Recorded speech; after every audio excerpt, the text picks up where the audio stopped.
इगतपुरी तालुक्यातील मुंडेगाव जवळील जिंदाल कंपनी आणि शासकीय आश्रम शाळेच्या परिसरातील विहिरीत 23 वर्षीय विवाहित महिला आणि तिच्या 3 वर्षीय बालिकेचा मृतदेह आढळला आहे.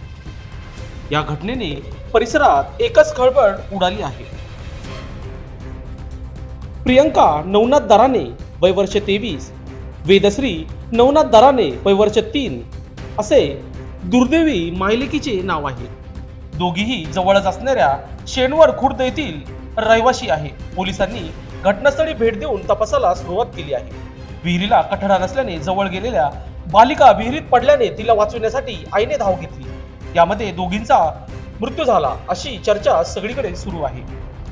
जगद्गुरू नरेंद्राचार्य महाराज संस्थान नानीसधाम मोफत रुग्णवाहिकेने तातडीने घटनास्थळी दाखल होऊन मदत कार्य केले. मंगळवारी भावली धरणात 5 जणांचा मृत्यू झाल्याची घटना ताजी असताना ही घटना घडल्याने इगतपुरी तालुक्यात दुःखाचे सावट पसरले आहे. लोकशाही न्यूजसाठी बंटी आढाव, इगतपुरी.